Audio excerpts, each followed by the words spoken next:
말씀은 사도행전 17장 1절에서 9절까지 말씀입니다. 신약성경 217쪽에 있는 사도행전 17장 1절부터 9절까지 말씀을 우리 다 찾으신 줄 알고 1절부터 함께 읽겠습니다. 시작. 그들이 암비볼리와 아볼로니아로 다녀가 데살로니가에 이르니 거기 유대인의 회당이 있는지라 바울이 자기의 관례대로 그들에게로 돌아가서 새 안식일에 성경을 가지고 강론하며 뜻을 풀어 그리스도가 해를 받고 죽은 자 가운데서 다시 살아나야 할 것을 증언하고 이르되 내가 너희에게 전하는 이 예수가 곧 그리스도라 하니 그 중에 어떤 사람 곧 경건한 헬라인의 큰 무리와 적지 않은 기브인도 권함을 받고 바울과 실라를 따르나 그러나 유대인들은 시기하여 저자의 어떤 불량한 사람들을 데리고 때를 지어 성을 소동하게 하여 야손의 집에 침입하여 그들을 백성에게 끌어내려고 찾았으나 발견하지 못하매 야손과 및 형제들을 끌고 읍장들 앞에 가서 소리질러 이르되 천하를 어지럽게 하던 이 사람들이 여기도 이르매 야손이 그들을 맞아 들였도다.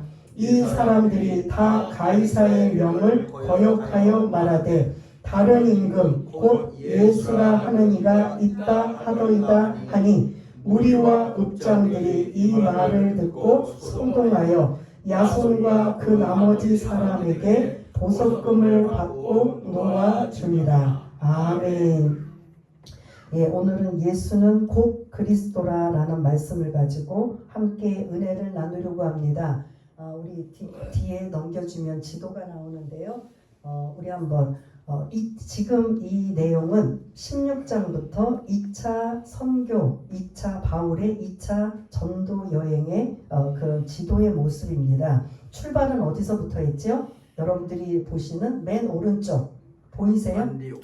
글씨가 보이세요? 예, 안디옥. 예, 맨 오른쪽 첫 번째 파란 줄이 시작하는 그 안디옥이 이 바울과 실라를 선교사로 파송한 교회가 그 안디옥인 걸 볼 수가 있습니다. 거기서 쭉 파란 줄로 이어져 가면 더베가 나오고 루스드라가 나오고 이고니온, 그 다음에 또 안디옥이 나오죠. 비시디아 안디옥. 거기가 갈라디아 지방으로 바울이 1차 선교 여행을 했던 그 지역이 집중적인 1차 전도 여행의 지역이었다면 이제 그 길을 지나서 두로아가 여러분 보이시나요?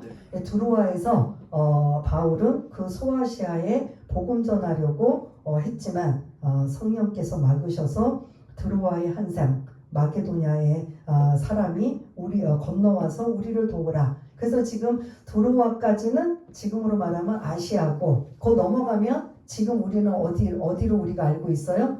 유럽으로 알고 있잖아요. 그 마게도냐 유럽으로 건너와서 우리를 도우라는 환상으로 바울이 그 환상을 보고 이제 그의 그 복음의 발자취를 마게도냐로 옮겨지는데 우리가 16장에 나누었던 첫 번째 지역이 어디였죠? 빌립보였습니다. 기억들 나시나요? 빌립보에 혹시 무슨 일이 있었는가 기억들 나시면 한번 말씀해 보세요. 빌립보에서 복음을 전했는데 크게 세 가지 사건이 일어났습니다. 누디아를 만나는 사건, 또 귀신을 쫓아내서 어떻게 됐죠? 예, 감옥에 들어가게 매맞고 감옥에 들어가고. 그래서 그 감옥에 왜 들어갔나 이유를 나중에 알아보았더니 하나님의 어떤 계획이 있어요? 간수를 구원하는 구원의 계획. 그러니까 우리는 상상을 못해요. 고난을 당하고 어려움을 당하고 고통을 당해도 그게 하나님의 뜻이라면 왜 이런 일이 우리에게 왜라고 붙이는 게 아니라 하나님의 뜻이 무엇일까라고 우리는 여쭤봐야 된다는 거죠. 바울이 복음을 전할 때 우리가 생각하는 방법이 아니에요. 하나님의 방법은 영혼을 구원하기 위해서 여러 가지 방법으로 바울의 때로는 고난을 당하는 이러한 모습을 볼 수가 있는데, 그래서 아무튼 이 빌립보에서 더 있고 싶은데 바울은 어떻게 했다? 예? 추방을 당합니다. 떠나가라. 그래서 그 빌립보에서 떠나서 여러분들 오늘 1절에 나오는 지명이 나오죠? 뭐가 나오죠? 암비볼리, 그 다음 아볼로니아, 그 지역을 거쳐서 목적지인, 오늘 17장의 목적지인 어디로 도착을 했다? 데살로니가. 지금 그리스에서는 데살로니키라고 해요. 지금 지명은 데살로니키 하는데 이전에는 2000년 전에는 데살로니가라고 합니다.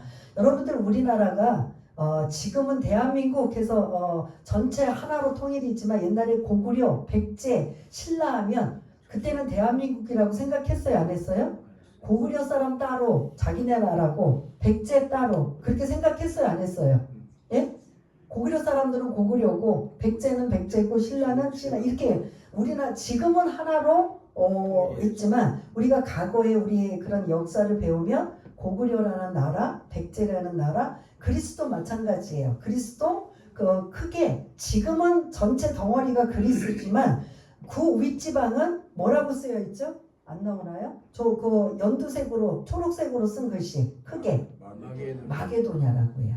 지금 저 북쪽 그리스의 북쪽은 마게도냐, 아래쪽은 그리스라고 하는 이러한 걸 볼 수가 있는데 오늘 이 두 번째 바울이 목적을 정해놓고 갔던 지역이 빌립보에서 약 150km, 서울에서 한 논산 정도 되는, 지금으로는 우리가 이제 얼마 전에 소풍을 갔다 왔는데 한 버스로 우리 차로 2시간 정도 걸렸잖아요. 근데 150km를 걸어서 간다면 며칠 걸릴 것 같아요?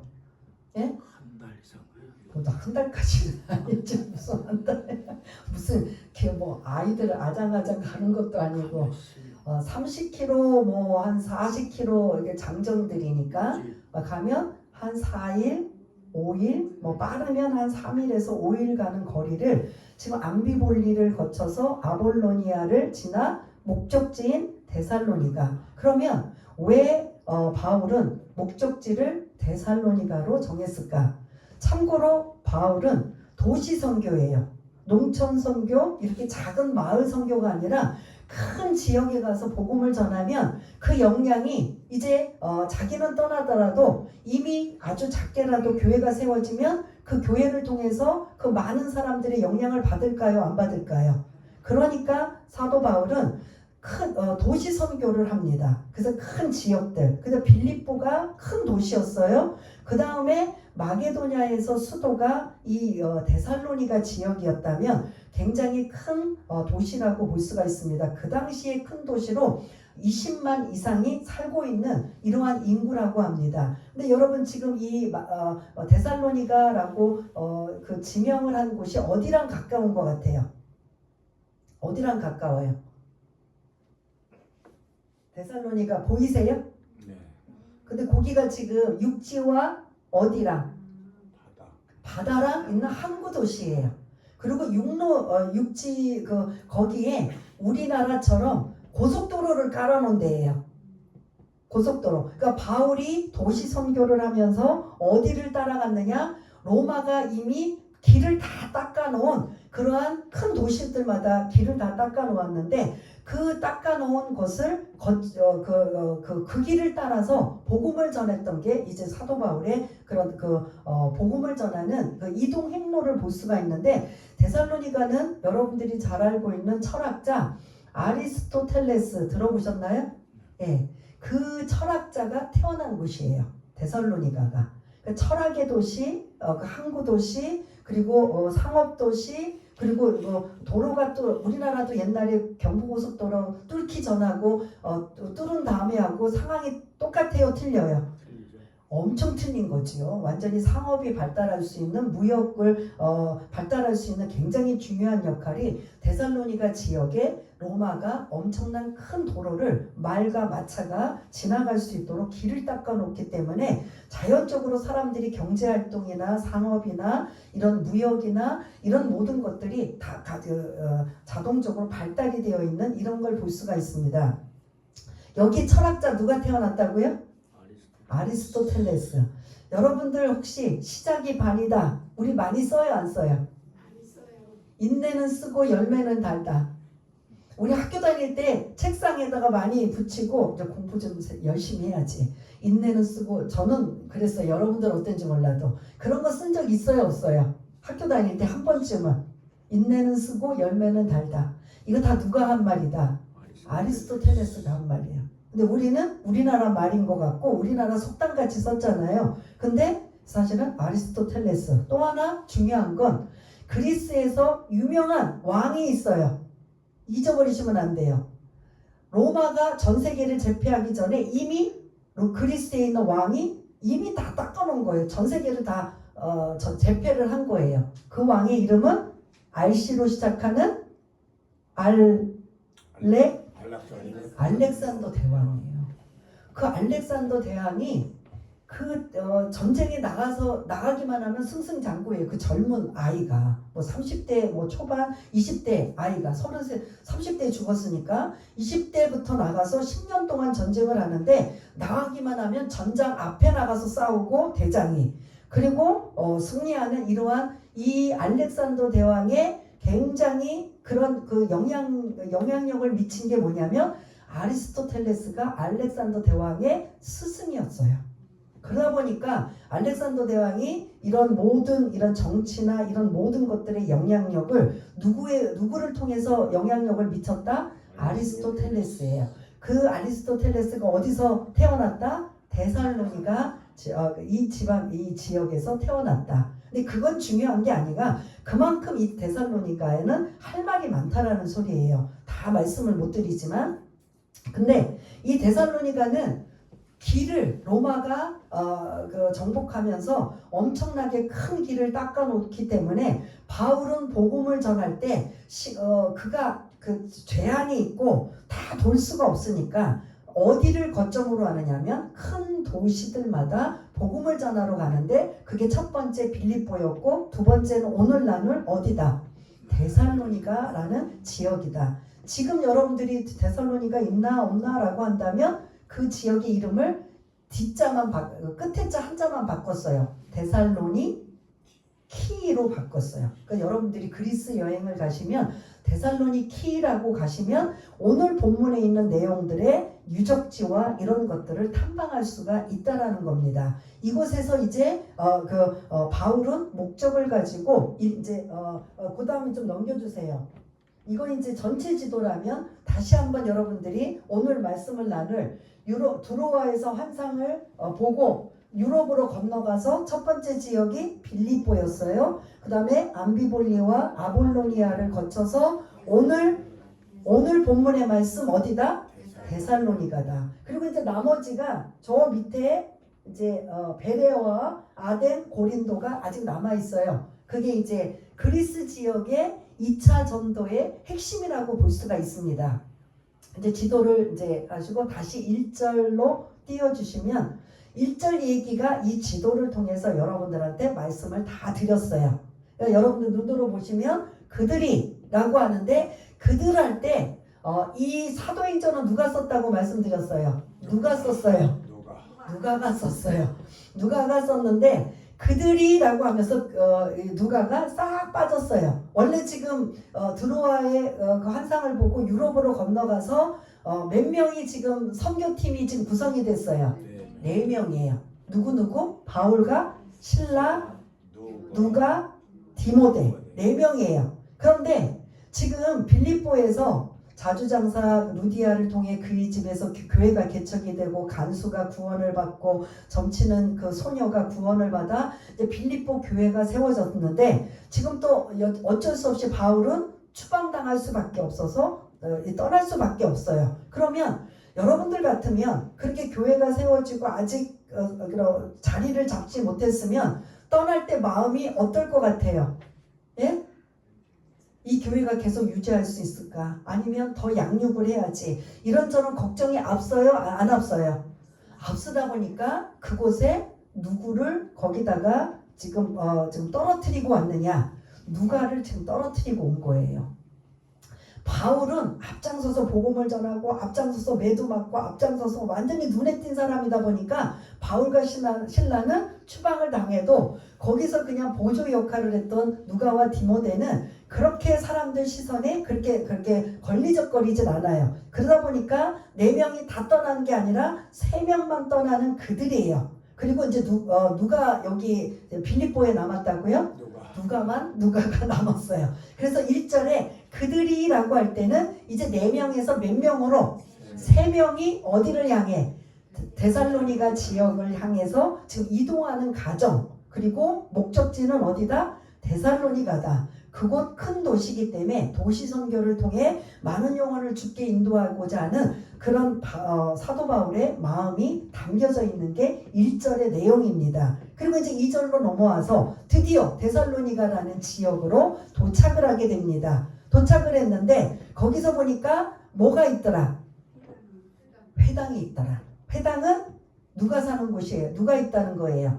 유대인들이 최소한 10명 이상, 유대인 남자 10명이 있어야 회당 하나를 만들 수가 있어요. 그런 것처럼 회당이 있다라는 건 도시가 크고 그 다음에 유대인들이 사실은 많이 살고 있다라는 겁니다. 그래서 그 회당에 들어가서 몇 주 동안, 2절이 안 나오나요? 2절. 예, 몇 주 동안 새 안식일 동안, 안식일을 몇 번?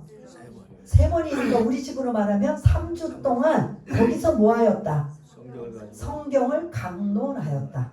이게 그 2절 시작할 때 어떤 단어가 나와요? 바울이 자기의 관례대로, 규례대로, 습관대로. 바울의 복음 전하는 습관이 도시선교예요. 그리고 로마가 길을 닦아놓은 그러한 길을 따라 이동을 해요. 그 다음에 간 지역은 반드시 어디를 찾는다? 회당이 있는지 없는지부터 찾는다. 그래서 회당이 있으면 회당에 들어가 안식일에 그때는 말씀을 전할 수 있는 기회들을 줘요. 근데 아무나 줄 수는 없지만 줍니다. 근데 유대인들은 구약의 말씀을 아주 그냥 꿰고 있기 때문에 어설픈 사람이 막 자기 자랑하기 위해서 막 우쭐대기 위해서 전하면 안 돼요. 그런데 여러분들 생각하기에 바울은 어떤 사람이에요? 말씀을 전할 만한 자격이 충분히 있어요, 없어요? 지금으로 말하면 신학교에 박사학위를 받은 사람이에요. 그러니 어디를 가도 나 신학교에서 박사학위 받았습니다 하면 교회에서 인정을 받아요, 안 받아요? 그게 정통 그런 문제가 되지 않는 학교에서 박사학위를 받으면 와, 그 사람 대단하네 라고 인정받아요, 안 받아요? 바울이 그런 사람이었어요. 유대인들이 보기에 가말리엘이라는 그 엄청난 스승이라는 신학교 밑에서 그러한 최고의 그러한 수석 제자로 공부를 한, 지금으로 말하면 박사학위를 받았던 이런 사람이기 때문에 어느 지역을 가더라도 유대인 회당에 가서 나 가말리엘 문화생입니다 라고 하면 KS 마크예요. 인정을 해준다, 안 해준다? 인정을 해줘요. 그러니 당신이 그렇게 공부도 많이 하고 식견이 좋으니 우리가 이런 안식일에 당신의 말씀을 듣고 싶습니다라고 지금 이 유대인 사람들은 뭔지도 모르지만 바울에게 지금 그 말씀을 전할 기회를 주고 있습니다. 그래서 몇 주 동안 말씀을 전했다고요? 3주 동안 말씀의 핵심이 3절의 말씀이에요. 3절 우리 한번 읽어보겠습니다. 시작. 뜻을 풀어 그리스도가 해를 받고 죽은 자 가운데서 다시 살아나야 할 것을 증언하고 이르되 내가 너희에게 전하는 이 예수가 곧 그리스도라 하니. 아멘. 오늘 1절부터 9절까지의 핵심은 3절이라고 볼 수가 있어요. 바울이 습관대로 큰 도시 선교를 하면서 회당에 들어가는 게 이게 습관이에요. 그가 하는 복음 전할 때 하는 방법이에요. 없으면 빌립보처럼 할 수 있겠지만 가급적이면 회당이 있는 큰 도시로 그가 복음을 전하러 이동을 합니다. 그럼 회당이 있으면 자동적으로 자기가 들어가서 뭐를 한다? 성경을 강론한다. 말씀을 전한다. 그런데 오늘 3절에 보면 그 전할 때 그 말씀을 뭐 한다? 해석을 해주는 거예요. 해석하는 내용이 뭐냐? 다른 게 아니라 누구 이야기만 해요? 예수님 이야기예요. 근데 그들은 유대인들한테는 예수님 이야기 지금부터 하겠습니다라고 하면 안 돼요. 왜냐하면 그들이 십자가에 못 박았기 때문에 그런 얘기를 하는 게 아니라 그 유대인들은 아예 기본적으로 뭐를 하고 있느냐면 구약 성경을 다 깨고 있다, 알고 있다, 모르고 있다. 알고 있어요. 그러니까 그걸로 이제 시작을 하는 거예요. 그 유대인들을 향해 여러분들 이미 구약 성경을 다 알고 있는 그들을 향해 여러분들 구약 성경 안에 뭐 초점이 뭡니까? 오실 메시아입니다. 메시아를 말하는 거예요. 히브리어는 메시아, 헬라어는 그리스도예요. 똑같은 말로 구원자라는 뜻이에요. 이들은 항상 누구를 기다리고 있다? 구원자를 기다리고 있어. 예수는 지금 그들에게는 인정을 안 받으니까, 못 받으니까 구원자를 기다리고 있어요. 그러니까 메시아, 그리스도 똑같은 말이다, 틀린 말이다? 똑같은 말이에요. 히브리어, 헬라어, 그러니까 이스라엘어, 그리스어, 이것만 다른 것뿐이지 똑같은 구원자라는 뜻이에요. 그걸 이제 사도 바울이 예수는 뒷부분으로 설명하고 앞에서는 여러분 구약 성경을 한마디로 말하자면 무슨 내용입니까? 어떻게 보면 지금 이런 식으로 유대인들 향해 바울이 이 설교를 하고 있어요. 그러면 유대인들이 뭐라고 하겠어요? 구원자, 오실 구원자에 관한 내용입니다. 이렇게 말씀할 거 아니에요. 근데 그 구원자가 어떻게 오신다고 했습니까? 라고 했는데 그 내용 안에는 여러 가지예요. 심판주로 오실 메시아, 구원자, 고난을 받으실 구원자, 뭐 이런 여러 가지 있는데 유대인들은 그 당시에 로마로부터 압제를 받고 있기 때문에 마치 우리가 일제시대에 여기 이제 어르신들 일제시대에 살았던 분들도 계실 것 같은데 일제시대에 압제를 받을 때 우리나라의 소원은 뭐예요? 일본으로부터 뭐예요? 해방이잖아요. 이 당시에도 지금 유대인들은 어디로부터 해방을 원해요? 로마로부터 해방. 우리나라가 일제 36년 그 압박을 받을 때 일본으로부터 해방을 원한 것처럼 이 당시의 성경에서는 로마로부터 해방이 원하기 때문에 이들의 관심사는 구약 성경 전체에 메시아 구원자가 오실 것인데 그 구원자는 다윗과 같은 힘있고 능력 있는 이러한 그런 메시아를 원합니다. 이런 이야기가 그 유대인들의 관심사예요. 그런데 바울은 오늘 3절에 보니까 그렇게 힘있고 능력 있는 그러한 메시아로 지금 설명하는 내용인 것 같아요? 아닌 것 같아요?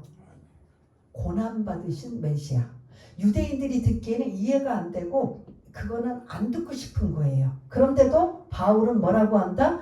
그 메시아는 여러분들이 알고 있는 구약 성경 전체의 내용에서는 고난받는 앞으로 오실 메시아에 관한 말씀입니다. 라고 해요.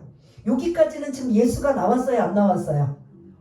여기를 잘 들으셔야. 그러니까 안 나와요. 바울은 지금 그 이야기를 지금 하고 있어요. 여러분들이 알고 있는 메시아는 그렇게 그런 로마로부터 승리할 그런 그 힘있고 능력 있는 메시아도 되지만 사실은 하나님이 원하시는 메시아는 고난 받으시는 메시아를 말씀하고 있습니다. 그러면서 3절에 구체적으로 그 고난 받으시는 메시아는 본문 내용은 설정 안 했지만 분명히 이 내용은 이사야서 53장을 아마 우리가 미루어 짐작할 수 있다라는 겁니다. 3절을 읽으면 그 메시아는 그리스도는 어떻게 해요? 뭐를 받고?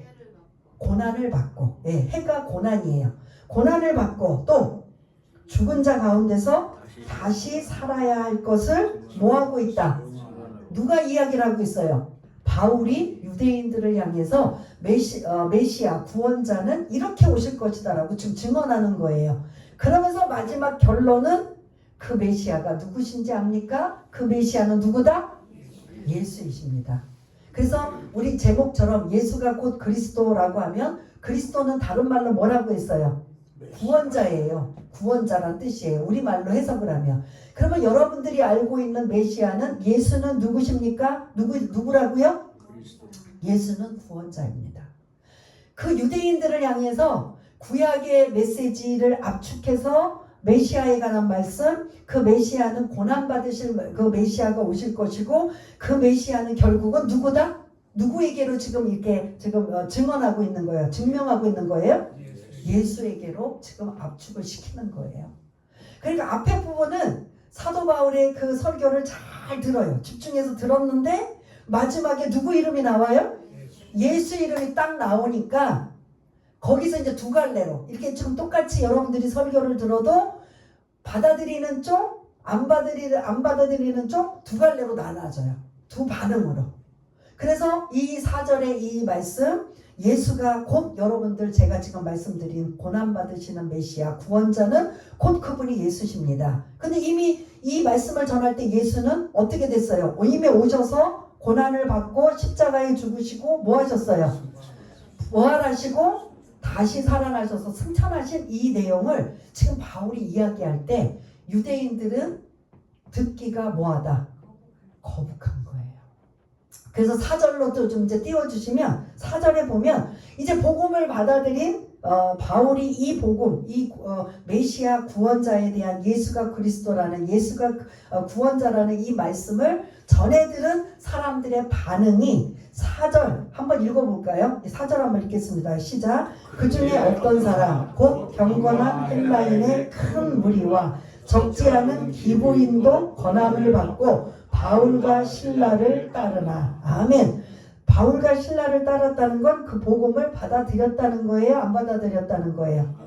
받아들였던 이 사람의 그 4절 초입의 대상들이 누구예요?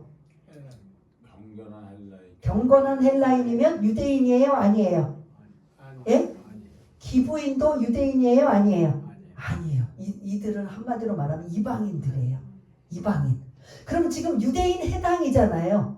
근데 유대인 해당에 당연히 유대인도 있고 지금 누구도 있다는 거예요. 우리가 이미 또 나누었지만 이방인들도 있다는 거예요. 근데 이방인들이 아무나 오는 게 아니라 나는 유대교로 개종해서 개종한 사람들이 특별히 모인 곳이 이 지금 유대인 해당인 걸 볼 수가 있습니다. 그래서 유대인 해당 안에는 두 부류가 살아요.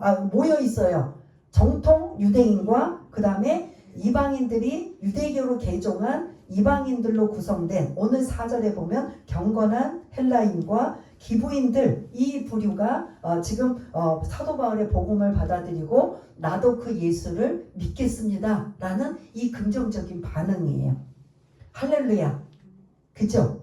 그런데 문제는 5절부터 9절까지가 유대인들이 받아들이기는커녕 이제는 어떻게 한다? 이제는 5절에 보니까 시작이 유대인들의 뭐로? 시기는 건 시기라는 뜻은 좋은 거예요? 아닌 거예요? 진리며 옳은 것은 내가 아니더라도 받아들이는 게 이게 맞는 건데 유대인들은 이 말씀이 옳음에도 불구하고 뭐한다? 시기로 받아들이지 않고 거부하는 거예요. 거부하면 그냥 나는 아직 믿을 때가 안 됐고 준비가 안 됐고 뭐 이렇게 할 수도 있는데 이제 그들이 곧바로 5절을 여러분들이 막 찾아보면 누구를 동원시켜요? 아니요. 5절을 보면 누구를 지금 유대인들이 지금 누구를 동원시켜요? 불량배들이 어디에 사는 불량배들? 앞에 수식어. 불량배들 앞에 이 불량배들은 주로 어디에 모여 있는 불량배들? 저자라는 게 뭘 거냐면 시장에 불량배들 여러분들 우리가 그냥 대충 생각해도 알지요? 시장에서 깡패들 불량배들이 있으면 그 사람들은 뭐 하는 사람들이에요? 예? 좀 나쁘게 말하면 거기 가게들마다 뭐 우리가 보호해주고 뭘 해줄 테니까 돈을 뜯어내고 뭐 자기네들 말을 안 들으면 폭력을 행사하고 하는 이런 사람들을 지금 누가 동원을 시키는 거예요? 유대인들이 이 불량배들 깡패들을 동원을 시켜서 바울과 실라의 그 진리의 말씀을 왜곡되게 거짓 모함을 시켜서 지금 많은 사람들에게 지금 소문을 내고 있어요. 안 받아들이면 그만인데 나는 아직 때가 안 되고 나는 아직 받아들일 마음이 없습니다라고 하면 되는데 유대인들은 그 단계를 뛰어넘어서 내가 저 예수를 전하는 바울과 실라 저 일행들을 가만두지 않을 것이다 라고 해서 불량배들 깡패를 동원을 해서 어떻게 한다? 이들을 잡으러 다니는 거예요. 그러면서 뭐라고 지금 하냐면 6절을 좀 띄워주시면 지금 바울과 실라를 지금 찾으러 다녔는데 시작 문장이 뭐예요? 근데 이게 이제 아마 누가 이걸 알고 숨겨놓은 것 같아요. 왜냐면 바울과 실라가 하도 어려움을 당하잖아. 가는 곳마다 지금 매도 맞고 감옥에도 갇히고 돌에 맞아 죽을 지경 뭐 죽을 뻔도 했고 막 가는 곳곳마다 복음 전할 때마다 고난은 따라왔다 안 따라왔다. 너무 수월하게 편한 적이 거의 없어요. 거의 막 쫓겨나가고 추방당하고 매 맞고 나가고 뭐 도망 나오고 별의별 일들이 다 있는데 여기서도 이제 이 고난은 또 시작이 되는 거예요. 그래서 깡패들을 동원해서 거짓 모함으로 지금 아마 야손이라는 이 사람이 지금 믿음을 받아들인 이 사람이 믿음 좋은 사람이 아마 이 소문을 듣고 바울 일행을 숨겨놓은 것 같아요. 그래서 6절에 보니까 그 바울 일행을 뭐하지 못하였다. 발견하지 못하니까 눈에 보이는 야손과 그리고 그 사장의 복음을 받아들인 그 사람들을 잡아다가 옥에다 가둬버리는 이러한 걸 볼 수가 있습니다. 이러고 지금 이제 해코지를 좀 하고 있는 거예요. 그럴 때 그들이 뭐라고 말하느냐 6절에 보면 소리 질러 이르되 그 다음에 뭐라고 나와요? 천하를 어지럽게 하는 이 사람들이라고 지금 표현해요. 그 다음에 7절을 좀 띄워주시면 7절에는 야손이 그들을 맞아들였도다. 이제 바울이 일행이 없어진 걸 알고 거기에 이제 그 대타로 야손을 잡아다가 지금 그 대신 그 어려움을 지금 주고 있는 걸 볼 수가 있는데 이 사람들이라고 하면서 또 뭐라고 해요? 7절에 이 사람들이 그 다음 뭐라고 해요? 다 가이사의 명을 거역하여 말하되 다른 임금 곧 예수라는 이가 있다 하더이다. 아까 바울이 복음을 전할 때 그렇게 했나요? 가이사가 그 당시에는 로마 황제 그 친모예요. 로마 황제 말고 또 다른 임금이 있다고 하더라 라고 하면서 사람들을 뭐 하는 거예요? 자극을 시키는 거예요. 그래서 막 선동을 막 시켜서 그 사람들이 폭동을 일으켜서 이 바울 일행들을 어떤 식으로라도 뭐 매를 치든 추방을 시키든 어떤 식으로라도 해코지를 하도록 앞장서서 주동자가 누구예요? 무리들이. 예? 누구? 유대인들이라는 거죠. 사실 옛날에 누구를 떠올릴 수 있어요? 앞장서서 주동했던 바울이죠. 누가 죽을 때? 스테반이 복음 전하고 돌에 맞아 죽을 때 앞장서서 이렇게 충동질하고 선동했던 자가 사실은 바울이었어요. 바울은 자기가 가는 곳곳마다 고난을 당할 때마다 자기 자신을 아마 생각하지 않았을까. 나도 이랬는데 뭐 나도 할 말이 없다. 맞고 도망가자. 맞고 떠나자. 아마 그러지 않았을까. 왜냐? 사도 바울이 엄청나게 그 사도 바울이 되기 전에 바울이 엄청나게 강팍했기 때문에요. 이 유대인들이 이래요. 그 종교적인 열심으로 친다면 받아들이기 전에는 엄청나게 목숨 걸고 반대하고 할 정도예요. 그랬던 누구였어요? 바울이었었어요. 바울도 자기가 다 했던 가락이 있던 사람이에요. 그런데 지금은 뭐 하고 있다? 당하고 있는 입장이에요. 옛날에 자기도 한 성격, 한 열심, 한 이러한 것들로 앞장서서 복음 전하는 기독교인들을 막 박해하고 죽이는 데까지 앞장섰던 그 열심과 열정이 지금은 이제 바뀌어서 부활의 주님을 만난 이후에 그 주님을 복음을 전하는 이로 바뀌어졌지만 여전히 그 유대인들의 극성스러운 이 엄청난 박해는 여전하다 아니다? 여전한 거예요. 바울은 당하면서 아마 늘 회개할 거예요. 그렇습니다. 우리 뭐라고 하죠? 자기가 한 일을 똑같이 당하면 뭐라고 말해요? 예? 우리 식으로 말하면 예? 인간보 같은.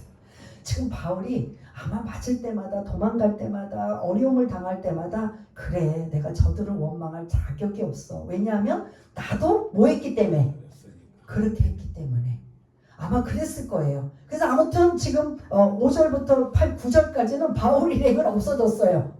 숨겨놓은 거예요. 누가 보호해줬어요. 지금 기독교. 그리고 나머지 숨겨준 사람들이 지금 대신 어려움을 당해서 마지막 9절에는 이들을 가둬두고 야 내가 바울 일행을 못 잡았으니 너희들 예수 믿는다고 너희들 지금 모여있는 너희들 다 잡아다가 지금 감옥에다 가둬둔 거예요. 그러니까 9절에 보니까 뭘 주고 풀어주었다. 보석금. 그 보석금이라는 게 뭐예요? 그들을 다 뭐 했다? 이 정도로 곤란을 당하고 있었다라는 겁니다. 그러니까 오늘 크게 두 가지로 말씀을 드리자면 말씀을 전할 때 여러분들 회 좋아하시죠? 회 싫어하시는 분 계세요? 권성도님 회 좋아하세요? 싫어하세요? 좋지요. 근데 횟집 가면 비싼 횟집 가면 회보다 뭐를 더 유혹이 많아요? 네. 스키다시. 우리 또 제가 아는 어떤 권사님 스키다시 엄청 좋아하고 회를 싫어하는 분을 제가 알고 있는데 그는 이제 회 자체를 이제 먹을 줄을 모르니까 이제 같이 그 자리에 참여해서 스키다시는 열심히 이제 먹어주는 이러한 이제 분이 계시는데 원래 횟집 가면 뭐가 주 종목이에요? 회잖아요. 설교도 마찬가지예요. 설교의 주 초점은 뭐예요? 예수를 침이 고여요. 네, 예수가 초점이에요. 그런데 설교할 때 좀 부족하고 연약해도 자꾸 많으면 안 돼요. 예? 양념이 많은 그거 지금 말씀으로 스키다시가 많으면 안 되는 거예요. 맛없어요 그러면 해가. 이미 스키다시로 배부르고 이제 회 먹을 때 되면은 뭐예요? 그건 그냥 진짜 맛은 회를 즐겨야 회를 그걸 진짜 제대로 먹는 사람인데 못 먹는 사람은 뭐만 집중한다? 여기 계신 분 중에 한 분이 있거든요. 스키다시만 집중을 하는 거예요. 못 먹으니까. 그런데 진짜 회를 좋아하는 사람들은 그거보다도 뭐에 집중한다? 회를 집중한다. 설교도 마찬가지예요. 여러분들 자꾸 오시면서 재밌어, 듣기 좋아 라는 건 스키다시를 자꾸 요구하시는 거예요. 그 스키다시를 자꾸. 그래서 막 여러분들 저같이 이제 못하는 설교, 재미없는 설교 들을 때마다 어떻게 보면 제가 좀 합리화 같은 시키는데 막 유머러스하고 언변이 좋으시고 막 재미있게 설교하시는 분들이 진짜 예수가 빠진 스키다시라면 이거는 조심을 해야 되는 거죠. 진짜 알맹이는 뭐여야 된다? 예수여야 된다. 예수여야 된다는 거죠. 그래서 사도 바울은 이 지금 도시 선교 가는 곳곳마다 막 사람들을 압도시키고 뭐 여러 가지 뭐 인기로 끌어서 막 그냥 분위기도 조성하면서 하지 않아요. 오직 뭐를 한다? 예수만 전해요. 그래서 그 예수를 전하다 오해도 받고 모함도 당하고 억울함도 당하고 매도 당하고 죽을 위험도 처하는 수많은 일들이 있어요. 그럼에도 뭐만 전한다? 예수만 전한다. 이게 그런 사도 바울의 습관대로 규례대로 그런 복음을 전하는 그런 어떤 루틴이라고 볼 수가 있어요. 반드시 이방 지역을 가면 어디부터 찾는다? 회당을 찾는다. 회당에서 사실은 누구 들으라고 이 복음을 전하는 거예요? 성경을 많이 다 알고 있는 유대인들을 대상인 거예요. 그런데 다행히 그 유대인 회당 안에 이방인들도 경건한 이방인들도 있기 때문에 복음을 전하면 희한하게 유대인들은 복음을 받아들이지 않고 누가 받아들인다? 그 안에 있는 경건한 이방인들이 받아들인다. 그러다 보면 또 자동적으로 누구의 핍박이 있다? 유대인들의 핍박이 있다. 이게 거의 바울이 복음을 전하는 이 어떻게 보면 루틴과도 같은 모습이에요. 그래도 그 고난 때문에 바울이 포기해요, 안 해요? 안 해요. 근데 우리가 이제 마지막이에요. 저와 여러분들이 이제 전도를 강요하고 이제 마지막 때가 되면 하나님이 우리에게 원하셔서 예수 안 믿으면 천국을 못 가기 때문에 예수를 꼭 믿어야 됩니다라고 막 가족을, 친지를, 이웃을 자꾸 복음을 전해요. 그러면 지금은 왜 이렇게 귀찮게 해? 나 마음대로 살게 내버려둬. 근데 막상 가면 천국 가면 그때 고마운 줄 알까요? 모를까요? 근데 지금은 귀찮아. 왜 자꾸 그냥 예수 믿으라고 하는지 모르겠어. 왜 자꾸 교회 가라고 하는지 모르겠어. 근데 그것을 결국은 우리의 종착역은 어디예요? 천국이거든요. 천국을 가야 되는데 안 믿으면 갈 수가 없어요. 가야 되는데 그러면 뭐 해야 돼요? 믿어야 되는 거죠. 그러니까 사도 바울이 열심히 매도 맞고 고난을 당하고 죽을 위험에 처해도 그들의 영혼을 구원하기 위해서 복음을 전하러 다니는 거예요. 그러다 보면 그 수많은 고난과 어려움은 당연히 따라오는 게 우리는 이거를 지금 사실은 피하고 싶어요? 안 피하고 싶어요? 복음 전할 때 욕 한마디 얻는 거 좀 안 좋은 소리만 들어도 자존심이 확 상해서 내가 굳이 이 짓 하면서 내가 복음 전해야 돼? 라고 생각해요, 안 해요? 근데 바울을 생각하면 그거는 애교다 아니다. 예? 바울은 목숨 걸고 복음 전하는 거예요. 돌에 맞아 죽을 뻔해서 간신히 살아나고 감옥에 갇히고 실컷 막 죽기 직전까지 두드려 맞고 뭐 강의 위험, 도적의 위험, 굶주리고 뭐 별의별 일들의 고난을 다 당해도 바울은 뭐 하기 위해서 그 영혼들을 구원하기 위해서 예수는 그리스도입니다. 예수는 구원자이십니다. 구원자 대신 그 예수님을 믿으십시오. 이거를 지금 강조하고 있는 거거든요. 그러다 보니까 고난을 당하는데 저와 여러분들이 왜 전도를 못하느냐? 이 자존심 때문에 못하는 거예요. 그 말 한마디 듣는 상처, 그리고 무한당하는 거, 그리고 불이익을 당하는 거, 이런 거. 그러니까 여러분들이 누구를 생각하셔야 돼요? 전도할 때마다. 예? 바울을 생각하는 거죠. 내가 당하는 이 고난을 생각하면 바울에게는 뭐도 아니다. 뭐도 아니다. 껌도 아니고 게임도 아니다. 오늘 이 말씀. 첫 번째, 바울은 오직 뭐만 전하였다? 예수만 전하였다. 스키다시 안 전했어요. 오직 예수만 전한 거예요. 그 다음에 그 예수를 전할 때 고난당하는 거 당연하게 사실은 생각한 거예요. 지금 우리가 1차 전도부터 해서 계속 지금 갈 때마다 구브로 섬에서도 성경에는 안 나오지만 큰 돌기둥 하나 보여드렸잖아요. 기억나세요? 돌기둥에 묶여서 뭐 했다고 했어요? 보통 몇 대가 최고의 매라고 했어요? 40에 하나를 감한매. 그럼 몇 대? 39대가 그러니까 40대를 맞으면 죽는데요. 그러니까 39대까지만 죽기 직전까지 매를 맞는 거예요. 이제 1차 선교부터 시작해서 그렇게 매 맞는 것부터 시작해서 풍토병에 걸리고 돌에 맞아 죽을 뻔하고 추방당하고 욕은 욕 얻어먹는 건 이거는 일도 아니에요. 근데 우리가 복음 전하다가 욕을 막 싸대기로 얻어맞고 욕 얻어먹고 별의별 수를 당한다 그러면 여러분들 그 다음에 전도하러 나가요, 안 나가요? 예? 할 것 같아요, 안 할 것 같아요? 예? 해요. 그건 바울이고요. 예, 바울처럼. 이게 우리가 실제로 복음을 전할 때 나는 어떤 마음 자세를 가져야 되는가, 이런 것들을 잊지 마시기를 바라겠습니다. 오늘 초점, 무엇을 전해야 되는가, 어떻게 전해야 되는가, 그 초점이 뭐예요? 오직 예수만 전하면 돼요. 나머지는 여러분들은 그 예수의 씨만 뿌리면 돼요. 거두게 하시는 분은 누구예요? 하나님. 근데 우리가 그거 거두는 것까지도 막 생각하니까 막 염려되고 걱정돼서 복음을 못 전하는데, 우리는 뭐만 하면 된다? 씨만 뿌리면 돼요. 예수라는 복음의 씨만 뿌리면 나머지는 하나님이 이 사람 저 사람 많은 이런 그런 또 붙여주셔서 열매 맺게 하시는 게 하나님이시다면, 오늘 우리는 조금 지루하고 딱딱하고 좀 어렵지만 뭐만 전하면 된다? 예수가 그리스도이심을. 그리스도는 다른 말로 우리로 해석하면 무슨 뜻이라고요?